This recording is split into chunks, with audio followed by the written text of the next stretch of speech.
What does it mean to be truly isolated? Not just alone in a room, or lost in a woods, but separated from the rest of humanity by hundreds of miles of the deepest, darkest, and most unknowable waters on Earth. Your world becomes a metal island, a speck of light and noise against a vast, silent, and ancient darkness. A place where shifts last for months, where the same faces are your only company, and where every unfamiliar sound is a threat that cannot be escaped. This is verified nightmare, where every story is verified. According to incident reports from the International Association of Drilling Contractors, declassified safety investigation documents, and first-hand testimony from veterans of the offshore industry, the ocean holds more than just oil. Tonight, we document the evidence from the world's most remote industrial outposts. This video contains 11 true accounts of horror from the men and women who worked the rigs. These are the 11 most scary,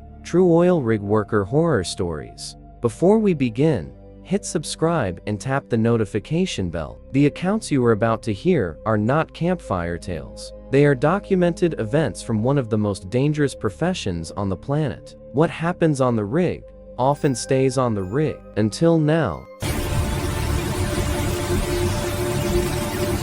The third man. Thomas Finn Finley was a 34-year-old mechanical engineer from Aberdeen. A meticulous man, he was known on the Oceania's Vanguard rig for his perfectly maintained logbooks and his ritual of drinking 1 cup of strong, black tea at exactly 3:15 a.m. during his night shift. The Vanguard was a semi-submersible platform in the North Sea, a hulking city of steel and grit, frequently shrouded in banks of rolling fog. Crew rotations were 12 weeks on, 4 weeks off, a rhythm that bred a specific, weary camaraderie. The incident began not with a bang, but with an administrative error. During a routine safety drill head count, the offshore installation manager, a man named Riggs, counted 23 men in the muster area. The official crew manifest, which Finn had seen that very morning, listed 22. They recounted twice. Each time, Riggs came up with 23. A low murmur went through the crew. Someone joked about a ghost,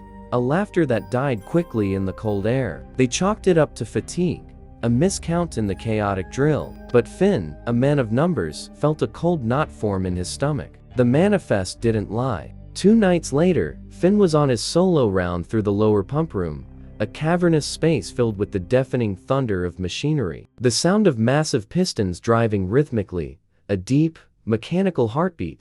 As he made a notation on his clipboard, he saw movement in his peripheral vision, a figure in orange coveralls, standard issue, turning a corner around a stack of valves. He called out, his voice swallowed by the noise. No response. When he reached the corner, the long, well-lit corridor was empty. There were no doors, no hatches, nowhere the person could have gone in that 2-second window. The occurrences escalated. Personal items vanished from locked cabins, only to reappear in bizarre, impossible locations. A wrench found in a sealed food freezer, a personal photo tucked into the pages of a logbook in the derrick. Cooks reported food going missing from the galley. The final, chilling piece of evidence came from the rig's external security camera system. According to the official incident log footage from Camera 7, which covered the starboard helideck, showed a man standing at the edge of the platform in the dead of night during a storm when all crew were accounted for in their quarters. The figure did not move for over an hour, facing the raging sea. When the OIM reviewed the tape, the timestamp was correct, but the figure was a blurry, indistinct shape, as if the camera itself refused to focus on it. The crew's morale fractured. Paranoia set in. Men began seeing the extra figure in mirrors, reflected in the dark glass of computer screens. They called him the third man, a silent, observing shadow that was always one step ahead, always just out of sight. The tension reached its breaking point when the drill pipe became inexplicably stuck. Sensors indicated an obstruction that shouldn't have existed. A team, including Finn, was sent down to investigate the drilling floor. The sound of hydraulic systems whining, the groan of metal under immense stress, it was there, in the biting wind and spray, that Finn saw him clearly for the first and only time. Standing amongst the crew, near the pipe tongs, was a man in pristine, dry coveralls. His face was turned away, looking out to sea. Finn watched, frozen, as the man turned his head slightly. He had no features. Where his face should have been was a smooth, blank expanse of skin, like a mannequin. Before Finn could cry out, a loud crack echoed from the derrick.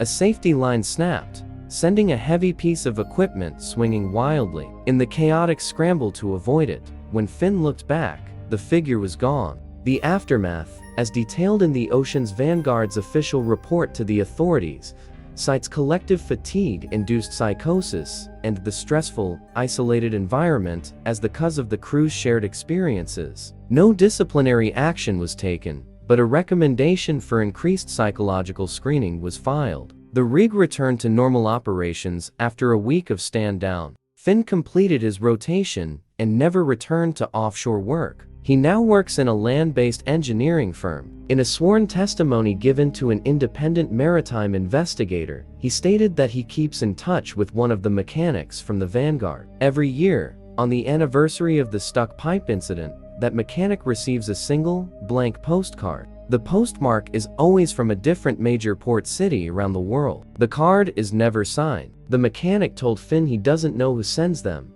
but he is certain of one thing: he never gave his home address to anyone on that rig. The knock from below. Anya Petrova was a 28-year-old geologist on the Kronos, a massive drillship operating in the South Atlantic. Her world was one of sonar pings, core samples, and data graphs. She found comfort in the concrete, the measurable. The Kronos was a floating city of science, and Anya felt safer there than in her hometown of Moscow. Her habit was to take her evening coffee to the moonpool room, the open shaft in the ship's hull that gave direct access to the water far below. She found the sight of the dark, sloshing water illuminated by harsh work lights strangely peaceful. The first anomaly was acoustic. According to the ship's digital sound recording array, a series of repetitive, low-frequency impacts were detected against the hull at a depth of approximately 1,200 meters. The onboard geophysicist initially attributed it to a school of large, deep-dwelling fish or shifting geological debris, but the pattern was too regular. Thump, thump, thump, pause, then again, thump, thump, thump. It continued for 47 minutes, then stopped as abruptly as it began. Anya reviewed the sonar logs herself. There were no solid masses large enough to create such impacts visible on the scan. 2 nights later, Anya was working late in the lab adjacent to the moonpool area. The main lights were off, her workspace illuminated only by the glow of computer monitors. The gentle, cavernous slosh of water in the moonpool echoes softly. That's when she heard it.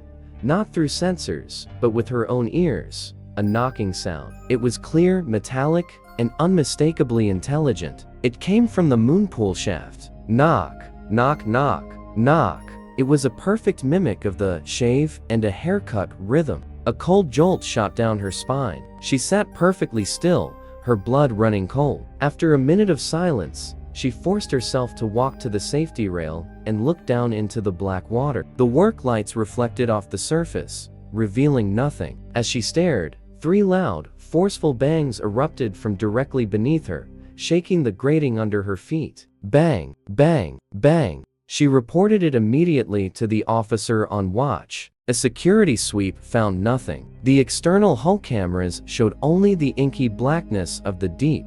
The official log entry for that night reads, "Unidentified acoustic event, likely caused by internal piping stress or debris collision. No structural damage found." But then the core samples began to change. Anya was analyzing a cylindrical plug of sediment and rock pulled from nearly 2 kilometers beneath the seabed. Under her microscope, the sample showed expected layers of silt and compacted clay. But embedded within it, she found distinct, microscopic patterns, tiny, parallel lines, and minuscule, spherical clusters that bore no resemblance to any known geological or fossil structure. They looked manufactured. When she mentioned it to the chief scientist, he dismissed it as a contaminant from the drill string. Yet, in the next 5 samples pulled from the same borehole, the strange microstructures were not only present, but appeared to increase in complexity, like a primitive circuitry. The final event occurred during a routine remotely operated vehicle, or ROV, deployment. The small, camera-equipped robot was inspecting the wellhead on the ocean floor,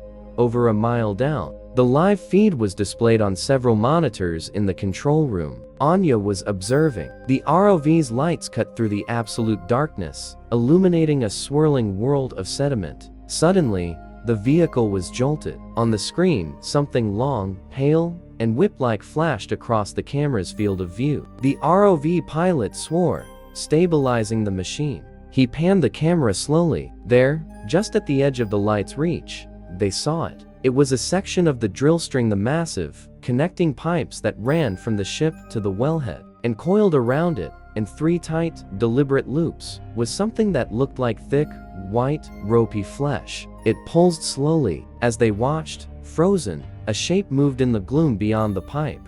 It was vast and shadowy, and it turned, seemingly to look directly into the ROV's camera with a single, dark, unblinking eye the size of a dinner plate, before melting back into the abyss. The feed cut to static. The ROV was recovered an hour later. Its high-pressure housing was intact, but its manipulator arms were twisted and crushed, as if in a colossal vice. The official Kronos incident report, filed with the Maritime Authority, concluded the ROV had encountered a previously undocumented and aggressive species of giant squid and suffered a mechanical failure due to pressure implosion. All data from the dive was classified as proprietary geological information. Anya left the offshore industry 6 months later. She now teaches geology at a university. In a corroborated interview with a marine biologist investigating unusual deep-sea encounters, Anya revealed a detail never included in any report. Before the feed died, the hydrophone on the ROV picked up sound. Not the creak of metal or the rush of water. It was a perfect, clear, and digitally recorded sequence of knocks transmitted through a mile of ocean. The rhythm was complex, a repeating pattern of primes. It was, by every analysis, a signal, and to this day, no one has been able to decipher what it was trying to say. The Radio Free Atlantis. Leo Shaw was a 52-year-old communications technician, a veteran of over 2 decades in the Gulf of Mexico. He was assigned to the Atlas, a fixed-leg production platform so old it was considered a legacy asset, its steel bones groaning with every large wave. Leo was a creature of habit, known for his nightly ritual of tuning his personal shortwave radio, a vintage Zenith transoceanic, to catch fragments of blues music from a Louisiana station. It was his tether to the world. The platform's own systems were functional but plagued by gremlins' phantom echoes on the intercom, static bleeding into satellite phone lines. It was part of the Atlas's charm, or so the old hands said. The anomaly began on a Tuesday. While scanning the bands for his blues station, Leo's radio locked onto a powerful, crystal-clear signal where there should have been only empty static. The voice was that of a smooth, professional radio DJ from another era, and that was the Ink Spots with "I Do Ain't Want to Set the World on Fire." You're listening to WATL, Radio Free Atlantis, broadcasting from the heart of the Gulf. The time is 8:15 p.m., and the weather is perpetually fair. The broadcast continued with big band music, news segments about events that sounded decades old, and cheerful advertisements for products and companies that didn't exist. The signal was impossibly strong, drowning out every other frequency. Leo, intrigued, assumed it was a powerful pirate radio operation on a nearby ship or rig. He logged the frequency. The next night, the broadcast returned, but the cheerful DJ's voice had a strained quality. The music was interspersed with long pauses filled with what sounded like dripping water. Then, a new segment began, a public service announcement for all personnel in Sector 7 Gulf. Please remember to report any unusual structural vibrations to your platform supervisor immediately. Ignoring the hum can lead to misunderstandings. Leo felt a chill. Sector 7 Gulf was the official designation for the Atlas's operational zone. He mentioned it to the OIM, who laughed it off. Probably some kid with the ham radio and too much time, Leo. Don't let the old girl's noises spook you. The events became targeted. The intercom system in Leo's workshop crackled to life without anyone pressing the call button. The smooth DJ's voice came through, tinny and distorted. "Leo, check the structural integrity of leg C, between decks 12 and 14. The corrosion is advancing." Against his better judgment, Leo did a visual inspection. In the dank, poorly lit space, his flashlight beam found a patch of support beam. The steel wasn't just corroded. It looked pitted and thin, almost eaten away in a swirling, organic pattern that standard rust doesn't create. He filed a work order, which was processed as low priority. The night of the storm was the turning point. A squall line moved in, and the Atlas began to sway in a deep, sickening roll. Leo was in the comms room, monitoring systems. His personal shortwave blared to life, with the DJ's voice, now frantic, breaking its professional cadence. "Evacuate the lower crew quarters. Now, the stress point is at the weld-on frame 289. It's going to go. It's going to go." At that moment, a deafening metallic shriek echoed through the entire platform, distinct from the storm's roar. It was the sound of tearing metal. Alarms blared. The platform's own sensors had just detected a critical structural failure in leg C, at the exact location the radio had specified. The crew mustered in a panic. As they were evacuating to the lifeboats, Leo's radio, clutched in his hand, emitted one final transmission. The DJ's voice was gone, replaced by a chorus of watery, choked whispers, speaking over each other. One phrase rose above the rest, clear and desperate: "We didn't evacuate in time. The aftermath is a matter of public Coast Guard investigation record." The Atlas platform suffered a catastrophic leg failure during Storm Marka. All 44 personnel were successfully evacuated, a fact attributed to the early warning from the platform's own, newly installed vibration monitoring system. The report makes no mention of any radio broadcast. The platform was declared a total loss, and later toppled in a controlled demolition. Leo Shaw took a generous early retirement. He gave a statement to an independent industrial accident investigator,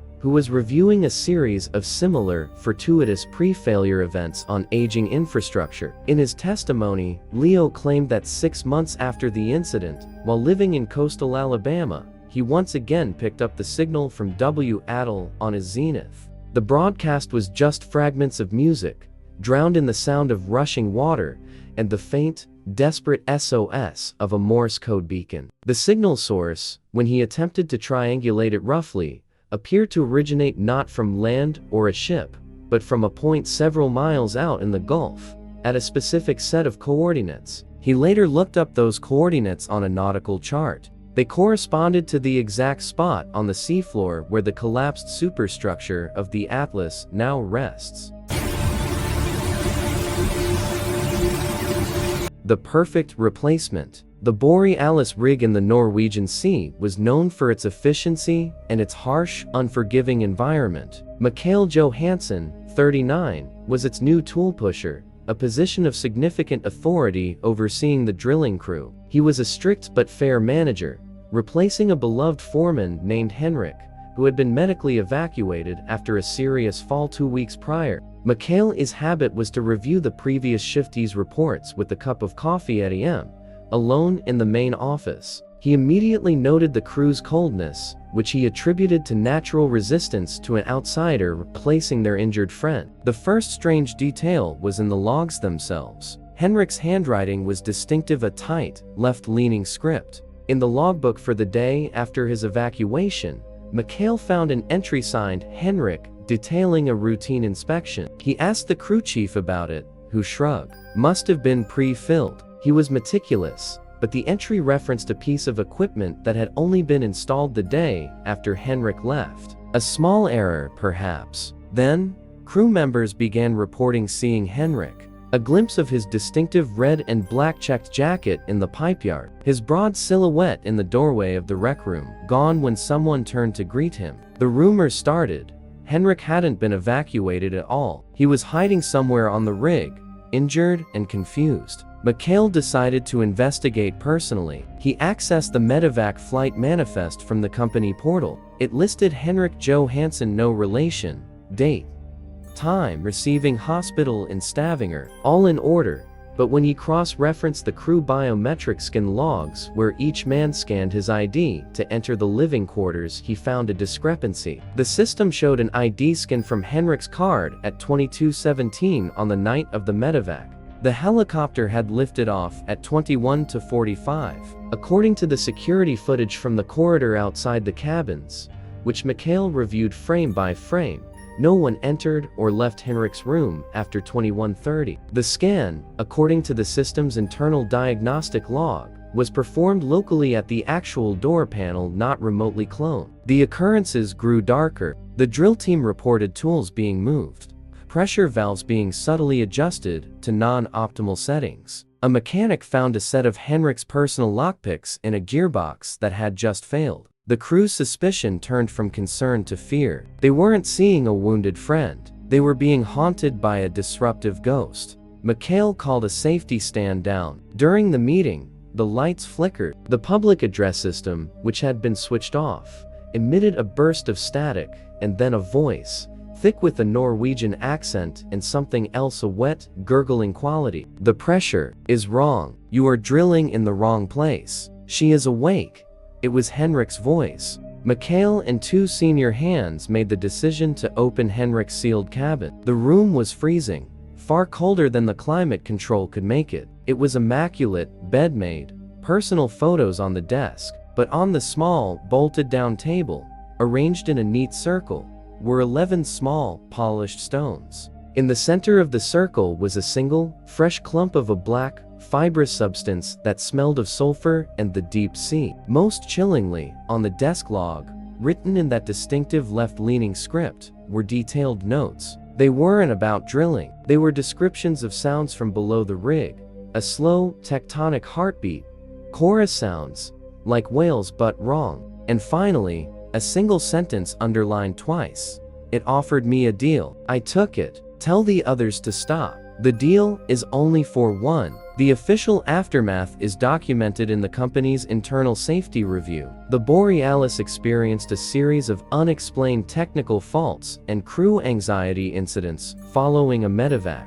A new tool pusher was rotated in, and the entire crew was given mandatory leave and counseling. The report attributes the events to collective grief and stress, exacerbated by the extreme environment. No disciplinary actions were taken, but a note was made about improving communication during personnel transitions. Mikhail Johansson transferred to an onshore desk job. He provided a sworn affidavit to a labor union representative investigating psychological safety offshore. In it, he stated that a year after the incident, he received a photograph in the mail with no return address. It was a grainy, telephoto image of the Borealis rig at night. Standing alone on the outermost deck, under the moon, was a figure in a red and black checked jacket, facing the camera. The figure's face was a blur of motion, but one hand was raised, not in a wave, but with the single finger held vertically over where its lips would be. The postmark on the envelope was from Stavanger, Norway.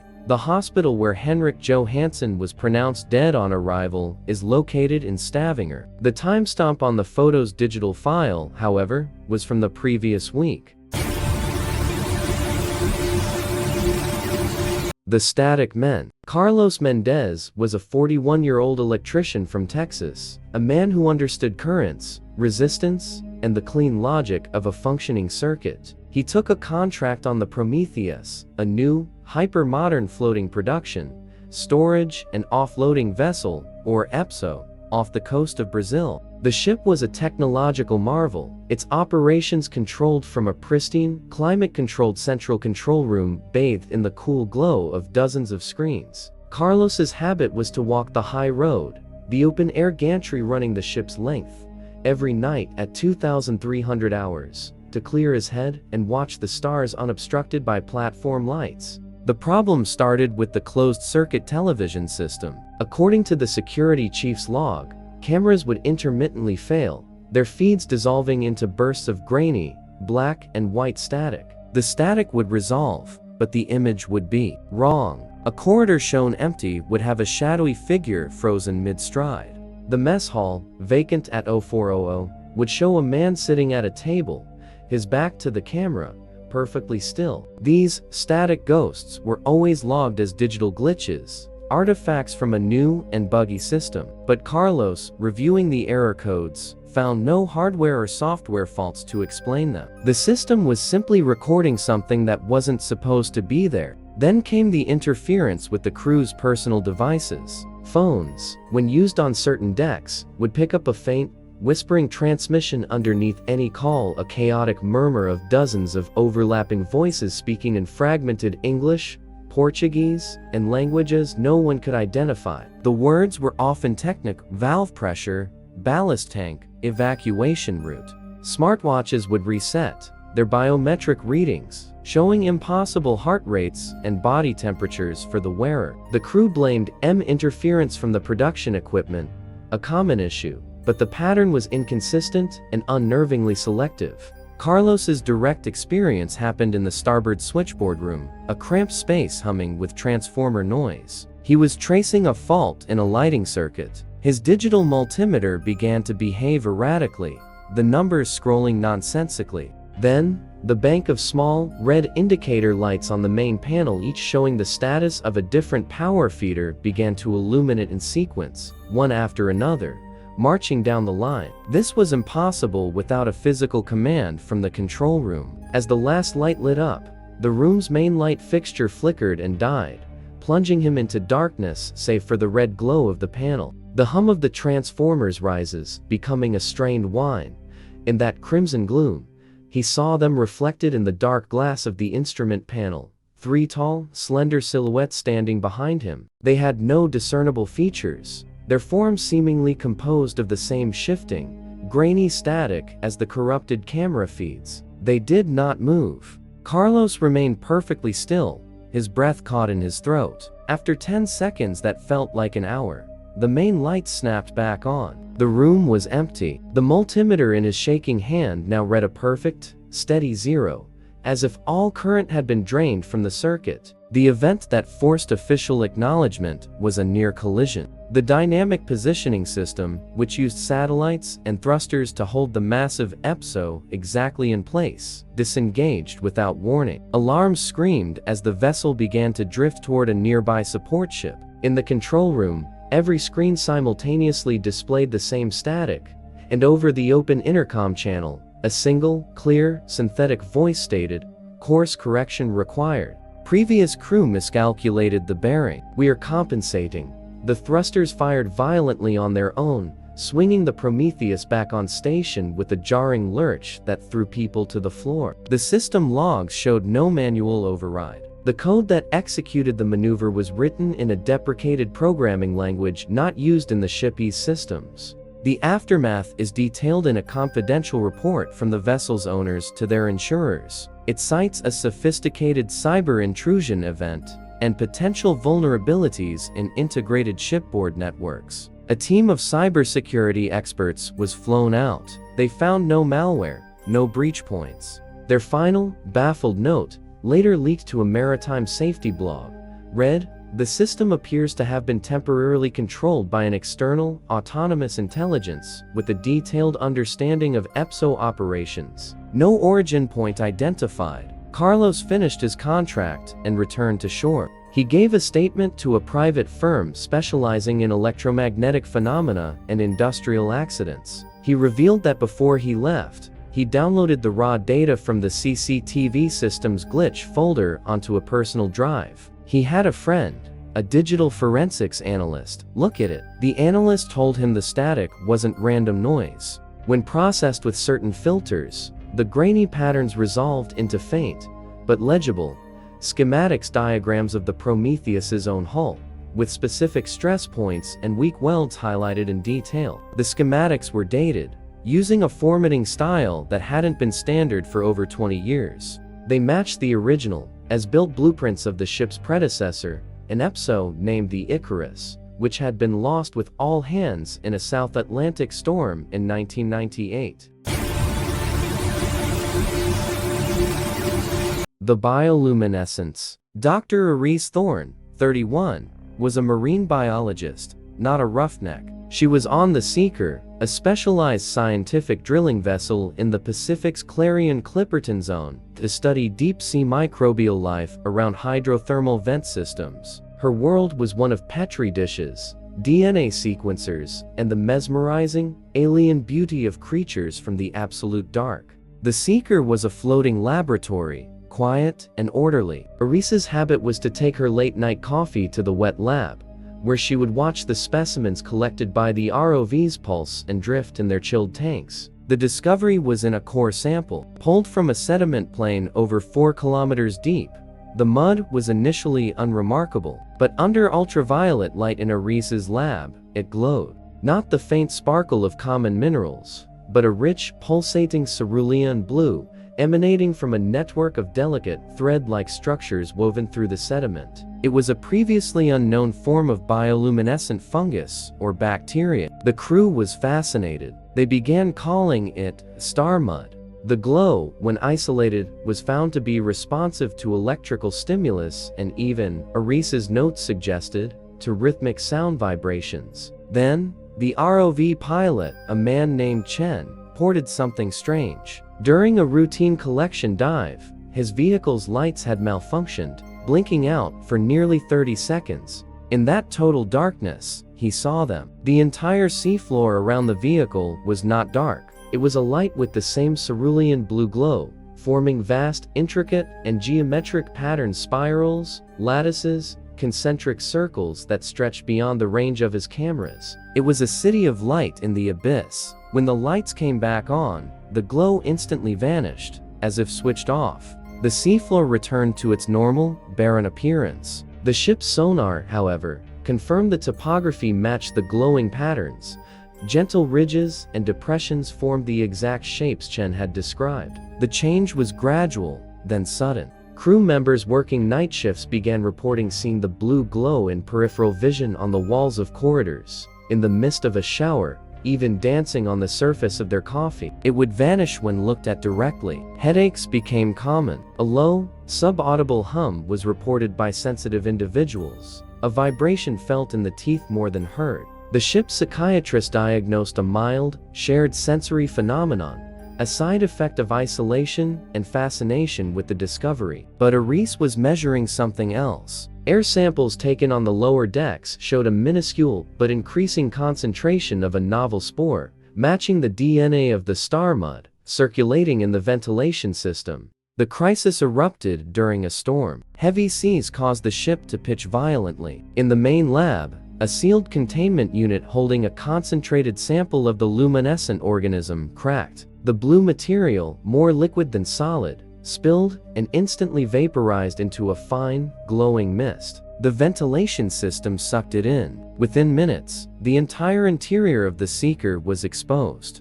The sound of the ship's ventilation fans, a constant white noise backdrop, seems to grow louder.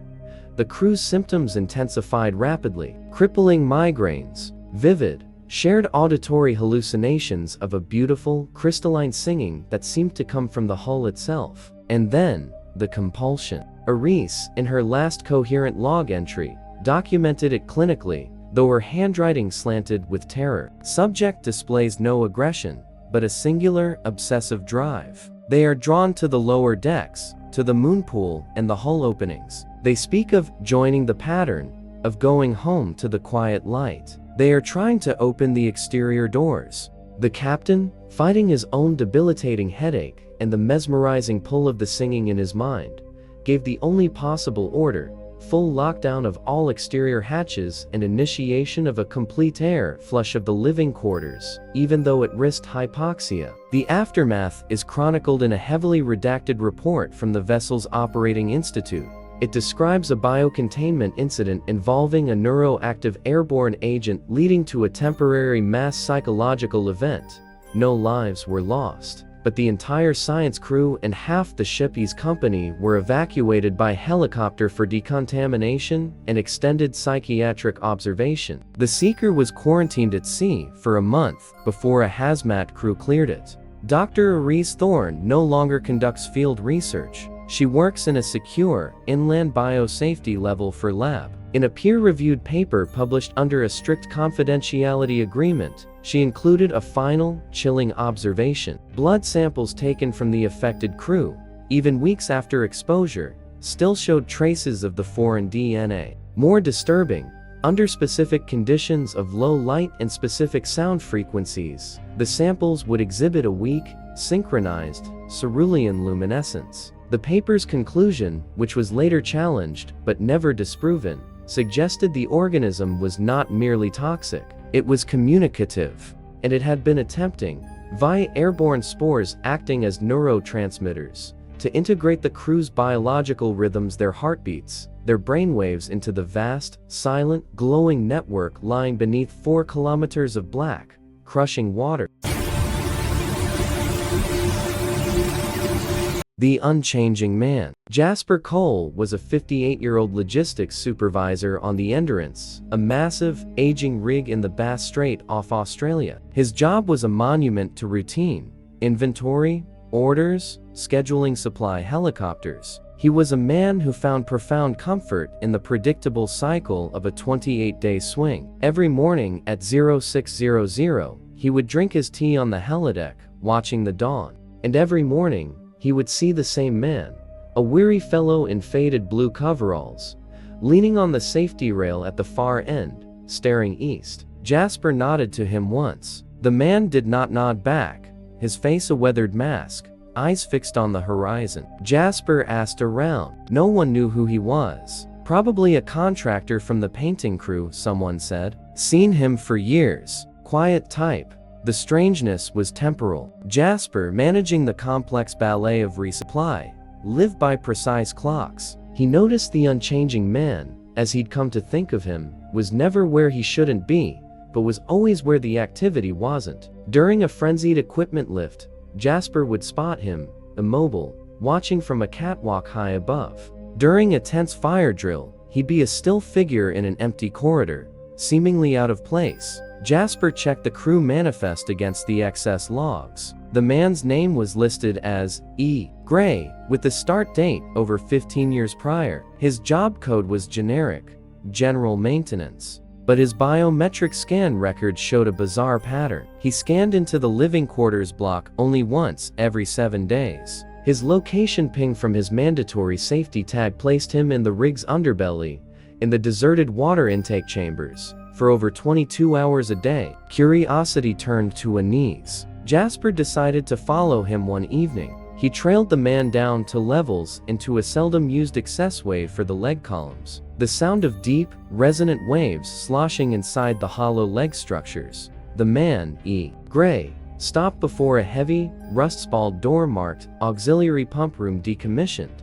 He didn't open it. He simply stood there, his hand resting on the metal as if taking its temperature. After 5 minutes, he turned and walked back the way he came, passing Jasper's hiding place without a glance. His eyes, Jasper noted, were a pale, milky blue, and they seemed to look straight through the steel walls of the rig. Later, Jasper looked up the pump room. The maintenance database listed it as sealed following an incident in 2004. A corroded pipe had burst, flooding the compartment with seawater and chemical slurry. One worker was caught inside. The body was never recovered. The pressure had likely forced it out through the rupture into the sea. The worker's name was Evan Gray. The events became intrusions. Jasper began finding small, wet piles of grayish silt, like deep-sea sediment, in odd places, on his desk, outside his cabin door, in his shower drain. The rig's sensors started reporting minor, localized pressure drops in the legs, as if a void was forming and collapsing deep within the structure. Then, the intercom in Jasper's office crackled one night. A voice, thick with the sound of water and rust, whispered a single sentence: "She's leaning. Can't you feel her leaning?" It was followed by the distinct groan of stressed metal. A structural integrity scan ordered the next day found early stage fatigue in a weld cluster in leg B, the exact leg adjacent to the decommissioned pump room. The confrontation was indirect. During a safety audit, Jasper was part of a team inspecting the lower leg access areas. They reached the sealed door. The official seal, a bright plastic tag from 2004, was intact, but beneath it, the heavy locking wheel was freshly stained with rust-colored smudges, as if from a wet hand. As the team leader shone his light, Jasper looked through the small, thick glass porthole in the door. The room inside was pitch black and full of water, a stagnant pool reflecting the flashlight beam, and floating just below the surface, facing the door, was a pale, blurry shape. It could have been debris, but as Jasper watched, the shape slowly rotated, and two milky blue orbs seemed to open and stare back directly at him from the darkness. The aftermath is a footnote in the Endurance's operational history. A recommendation was made for enhanced ultrasonic testing of the leg structures. The official record makes no mention of E. Gray or the pump room, only noting anomalous sensor readings prompting proactive maintenance. Jasper Cole retired 6 months later, his pension secured. He provided a formal statement to an offshore historical society compiling an oral history of the Bass Strait rigs. In it, he included a photograph he'd taken secretly that day, the image of the porthole, the dark water, the indistinct shape. He gave it to a friend who was a photographic analyst. The friend's report, which Jasper shared, stated that digital enhancement of the image revealed the shape to be more defined than first thought. It appeared to be a human form, arms slightly outstretched, and floating around it in the murk were faint, shimmering trails of the same gray silt Jasper had found. The analyst also noted one other detail: the reflection on the inside of the porthole glass, a warped reflection of Jasper and the team leader with their light, was not alone. A third, blurred figure seemed to be standing just behind them, reflected in a room that was supposed to be sealed and flooded for nearly 2 decades.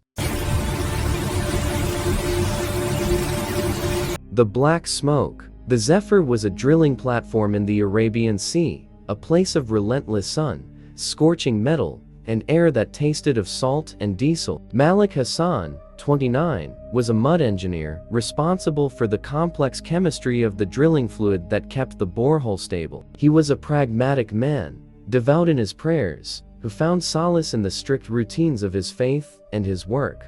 The platform had a persistent, minor issue. Occasional, acrid plumes of what was assumed to be diesel exhaust or burning grease would waft from the ventilation outlets on the lower production deck. It was logged as an irritating but low-priority maintenance item. The change occurred after they drilled into a new, high-pressure gas pocket. The initial flare-off was normal, a roaring pillar of orange flame against the night sky. But afterwards, the incidental smoke from the vents changed. It was no longer grayish-white. It was a deep, velvety black, and it behaved unnaturally. It didn't dissipate quickly in the wind. It coiled and pooled, hanging low to the deck like a heavy fog. And it was cold. Workers who passed through a patch of it reported a sudden, bone-deep chill and a metallic taste at the back of their throats. The platform's environmental sensors began registering brief, localized drops in temperature and spikes in airborne carbon particulate where the smoke appeared, but no corresponding heat source. Then came the shadows in the smoke. Crew members reported seeing shapes moving within the black cloud's vague, humanoid outlines that seemed to writhe and reach. At first, it was dismissed as pareidolia, the mind seeing patterns in chaos. But the reports became too specific, too consistent. A welder swore he saw a child-sized figure dart through a smoke patch near the pipeline corridor. A crane operator, high in his cab, watched a plume of the black smoke slowly form into a tall, slender column that swayed like a cobra before the wind shredded it. Malik himself, one evening on his way to pray, saw a dense pool of the smoke at the end of a catwalk. As he watched, it solidified into the silhouette of a man kneeling, as if in prayer, before unraveling into the night.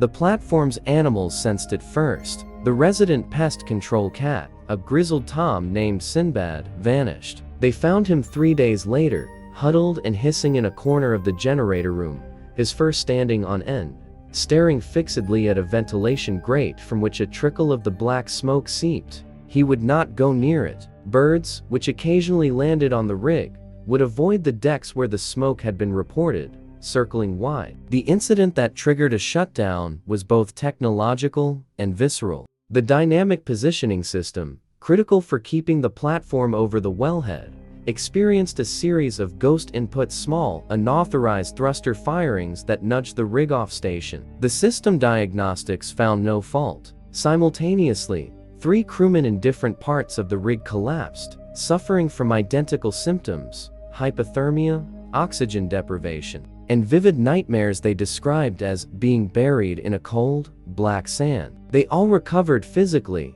but their psychological evaluations noted persistent trauma and an irrational, phobic fear of darkness and confined spaces. One man kept repeating, "It was in the smoke. It was hungry. It was so old." Malik was tasked with taking an air sample directly from a ventilation shaft known to emit the smoke. Donning a respirator and a protective suit, he opened the service hatch. A slow, viscous stream of the black smoke poured out, not rising but flowing down the side of the duct like liquid. It was utterly silent and absorbent of sound. He took his sample. Back in the lab, the gas chromatograph went haywire, unable to categorize the constituents. But the microscopic filter showed something else. Trapped in the particulate were microscopic, angular fragments that, under extreme magnification, resembled charred, fossilized spores.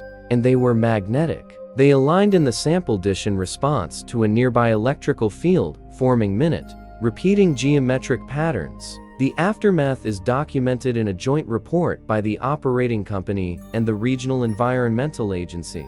It cites a previously undocumented hydrocarbon condensation phenomenon mixed with naturally occurring ferromagnetic particles causing minor health irritations and sensor anomalies.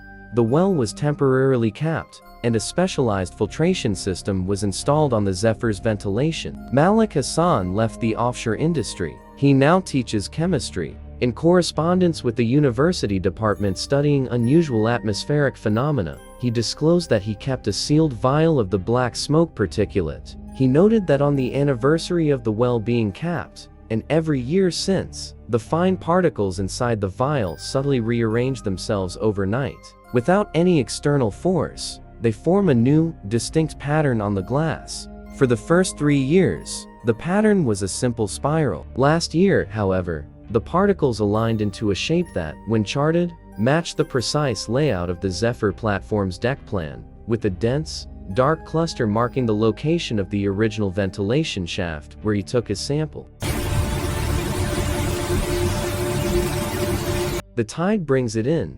Sofia Rios was a 36-year-old medic on the Sentinel, a large accommodation platform in the North Sea that housed over 300 workers from nearby drilling sites. Her clinic was clean, well-stocked, and typically dealt with minor injuries, infections, and the psychological strain of isolation. Her habit was to walk the exterior graded walkways after her shift, the cold, salt-laden air a tonic against the recycled atmosphere inside. The platform's underside, a forest of barnacle-crusted steel legs, was a noisy, dripping world inhabited only by seabirds. It began with the birds. An unusual number of guillemots and gannets were found dead on the lower decks. Not just dead desiccated, as if mummified rapidly, their eyes shriveled to raisins. There were no signs of trauma, no oil contamination. A routine pathology report, filed with the platform's environmental officer, noted acute, unexplained systemic dehydration as the cause. Then, the night shift crews working on the lower utility decks began complaining of severe, sudden thirst and a feeling of the air being sucked right out of your lungs. The humidity sensors in those areas began reading impossibly low, dipping to desert-like levels in the middle of the damp North Sea. Sophia's first medical case was a mechanic named Dalton. He was found slumped against a bulkhead, his skin pale and papery, his lips cracked. He was coherent but weak. "I was checking a valve," he whispered to Sophia, his voice a dry rasp. There was a fog, a dry fog, not cold. It was warm, and it drank. His medical vitals showed acute dehydration, but his electrolytes were strangely balanced, as if the water had been perfectly extracted from his cells without disturbing the salts. Over the next week, 5 more men presented with identical symptoms, all from the same lower deck area, all reporting a localized, warm, mist-like phenomenon that left them parched, Sophia initiated a quarantine of the affected deck and requested an environmental survey. The sensors, when reviewed, showed brief, intense spikes in temperature and a corresponding, dramatic plunge in humidity, occurring in a wave-like pattern that moved slowly through the service corridors.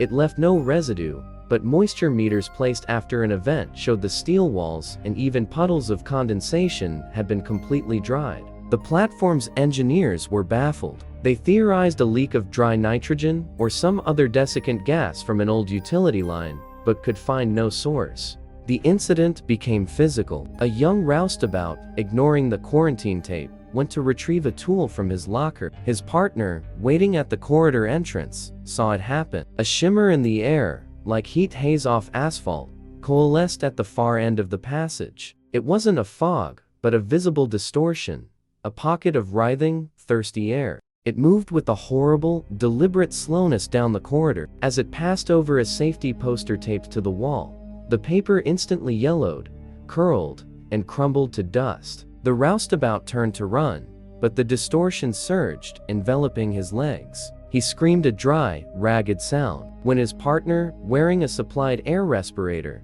dragged him out seconds later, the man's coveralls from the knees down were bleached and brittle, and the skin on his calves was withered and fissured, like that of a century-old corpse. He survived, but required extensive skin grafts. Sophia, now acting on a medical emergency protocol, had the entire lower deck evacuated and pressurized with a fine water mist from the fire suppression system in an attempt to drown whatever the phenomenon was. It seemed to work. The dry pocket ceased. For 2 days, nothing happened. Then, the seawater intake filters for the platform's cooling systems clogged simultaneously. When maintenance divers went down to clear them, they found the massive, metal mesh filters coated in a thick, gray, fibrous mat. It wasn't algae or seaweed. Lab analysis, cited in the subsequent safety bulletin, identified it as a previously unknown extremophile organism, capable of surviving immense pressure and salinity.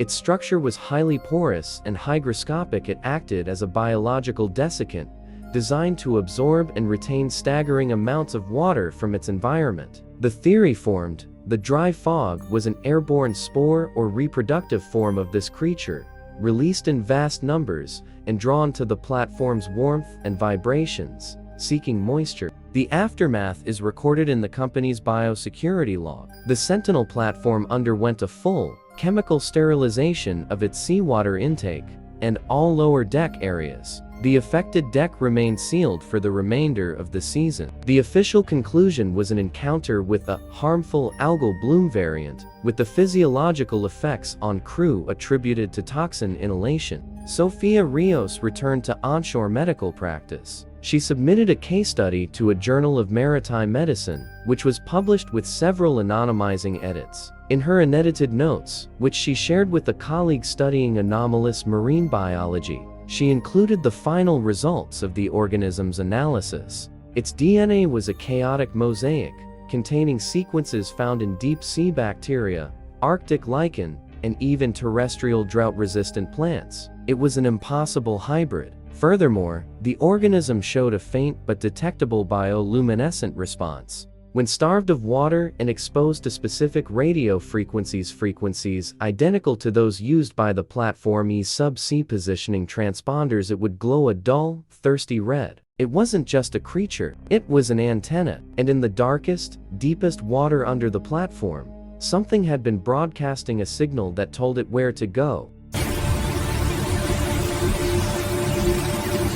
The correct coordinates. Captain Elias Vance, 49, commanded the Polar Surveyor, an ice-class vessel supporting exploratory drilling in the Beaufort Sea. He was a master of navigation, a man who trusted his charts, his GPS, and the icy, clear logic of the Arctic. His ritual was to plot the ship's position at midnight personally, savoring the quiet of the bridge. The mission was to establish a new drill site based on seismic data promising a significant reservoir. The target coordinates were precise, locked into the ship's dynamic positioning computer. The first sign was a persistent, minor drift. The DP system would hold the ship steady for hours, then, without alarm, the vessel would slip 50 meters east. It would correct itself. The system diagnostics showed no errors. The satellite coverage was perfect. Vance put it down to powerful, subsurface currents not on his charts. Then,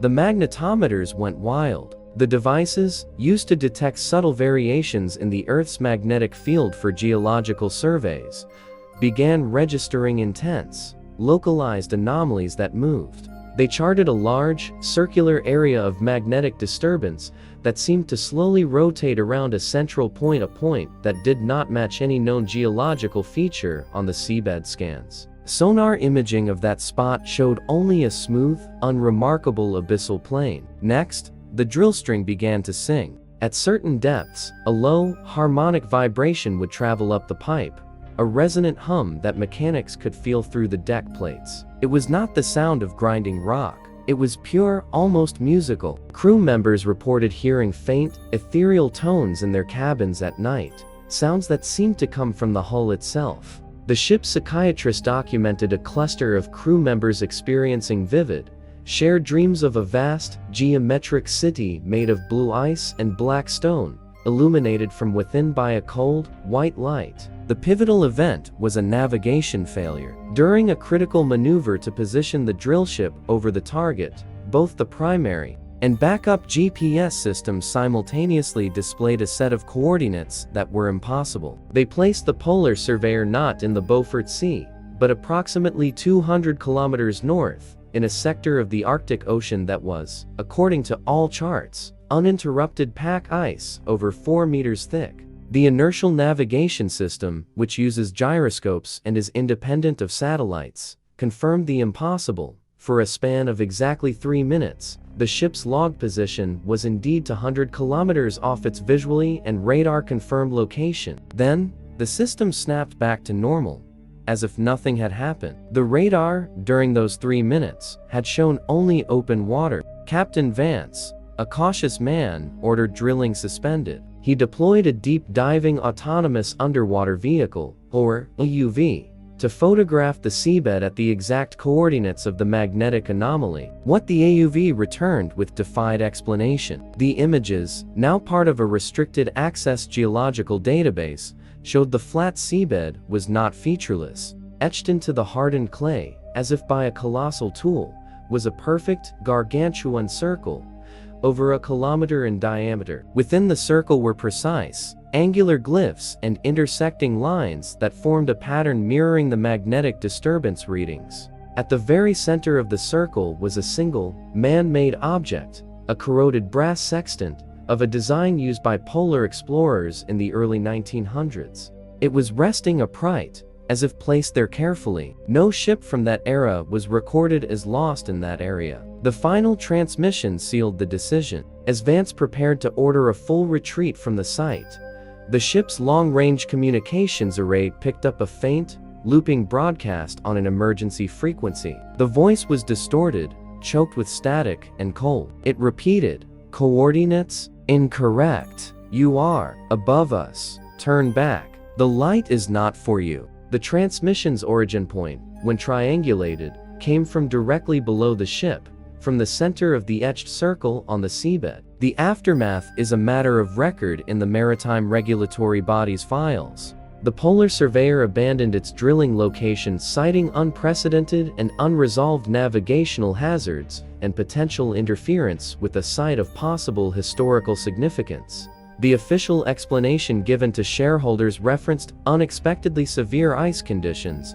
Captain Elias Vance took an extended leave. In a private debrief with a former naval intelligence officer researching unusual Arctic phenomena, he revealed a personal log entry. On the night they left the anomaly, at the exact moment they crossed out of the area of magnetic disturbance, every compass on the bridge digital and traditional spun once, smoothly, a full 360 degrees before settling back to true north. And on the screen of the now stowed AUV's data console, a final, unsent image buffer was found. It was a last look back at the sextant. The image was blurred, as if by rapid movement, but enhancement showed that the sextant was no longer upright. It had fallen over, and lying in the seabed muck beside it, perfectly preserved by the cold. and the pressure was the frozen, time-worn leather glove of a man, its fingers curled as if still holding the tool. The glove's style matched those worn by the crew of the HMS Terror, one of the two ships lost in the Franklin expedition of 1845, a disaster where all 129 men vanished into the Arctic without a trace. Their final resting place has never been fully discovered.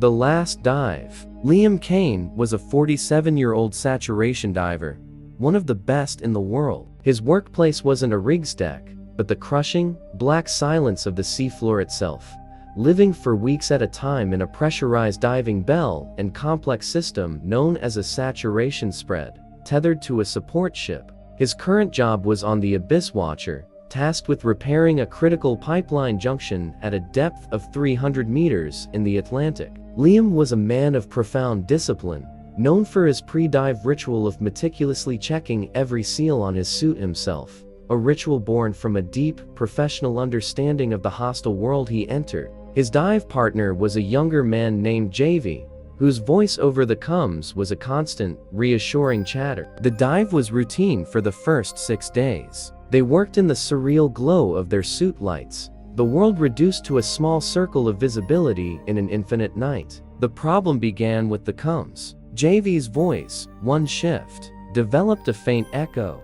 not an electronic reverb, but a true delay, as if his words were being spoken twice, from slightly different distances. They ran diagnostics from the surface. Systems were green. Then, Liam began to see the fish. At the extreme edge of his light, he'd catch glimpses of pale, slender shapes darting just beyond view. They moved with a fluid, unnatural speed. He mentioned them to JV, who laughed nervously. "Just your eyes playing tricks, mate. It's the narcosis. Nitrogen narcosis, the rapture of the deep, can cause hallucinations." But Liam had thousands of hours at these depths. He knew the feel of narcosis, and this was different. This felt observed.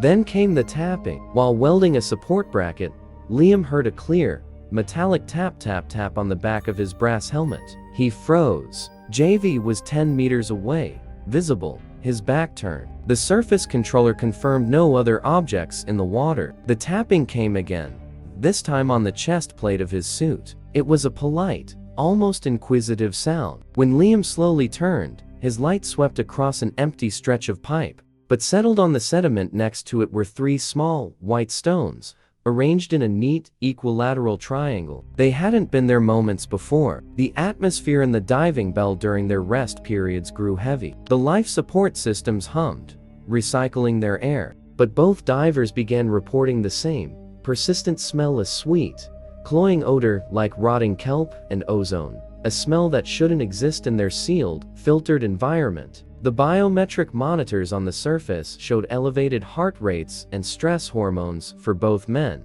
despite their reported calm. The dive supervisor, a veteran named Rossi, considered pulling them up, but decompressing from saturation is a days-long process. Aborting now would mean failing the multi-million-dollar repair job. The final dive started normally. Their task was to install the last valve. Liam was bolting a flange when JV's breathing over the comms suddenly hitched. "Liam, do you see that? At 2 o'clock. Just out there." Liam turned. In the darkness, maybe 30 meters away, a soft, greenish luminescence had appeared. It wasn't the steady glow of bioluminescence. It pulsed slowly, rhythmically, like a heartbeat. And within that glow, a dark silhouette was visible. It was humanoid in shape, but its proportions were wrong, the limbs too long, the head slightly too large. It stood perfectly still, facing them. The surface controller's voice crackled, tense. "We have no sonar contacts at your position. Confirm visual."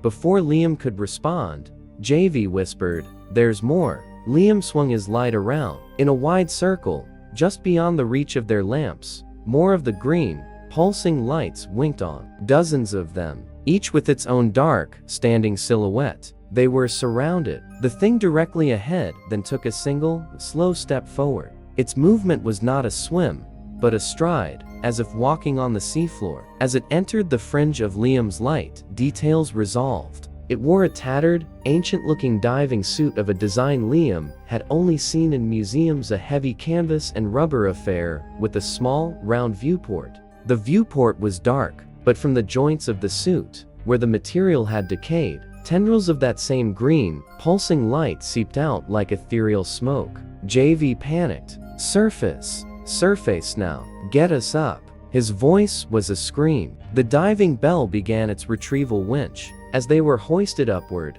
Liam, looking down through his bell's small window, watched the circle of green lights below. They did not pursue. They simply watched, their pulsing light slowly fading back into the black as the bell ascended. Then, just before they vanished from sight, all the lights pulsed once, in perfect, unified synchronicity. The aftermath is detailed in the Abyss Watcher's dive log and the subsequent company inquiry. The dive was terminated after unexplained psychological distress in the dive team. Both divers underwent emergency decompression. JV quit professional diving entirely and refused to be debriefed. The official report concludes the men suffered a shared, severe episode of nitrogen narcosis exacerbated by isolation and high-stress conditions. Liam Kane never dove professionally again. He runs a diving equipment shop in a coastal town. He gave a closed-door testimony to a board of inquiry for the Saturation Diving Safety Foundation. In it, he disclosed that during the decompression, locked in the cramped, pressurized chamber,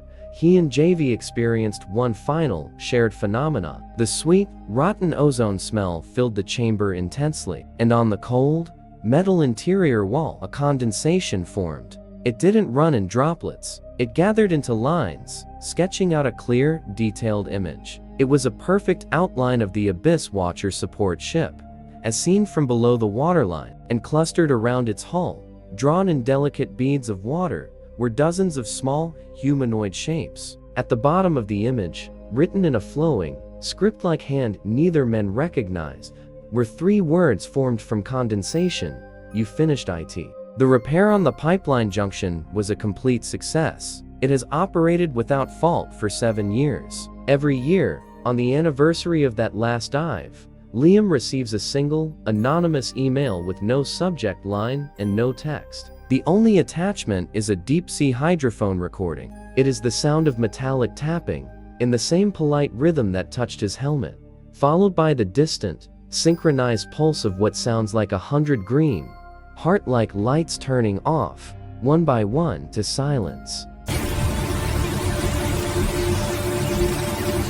What binds these 11 accounts together, separated by thousands of miles of ocean and years of documented history, is not merely the shared profession of the witnesses. It is the environment itself. The deep sea is the last true wilderness on our planet, a realm of crushing pressure, perpetual darkness, and profound isolation. We impose our will upon it. We plant our steel islands, drill into its secrets, and send our people down into its abyss. But these stories, each verified by official reports, first-hand testimony, and declassified data, suggest a disturbing possibility.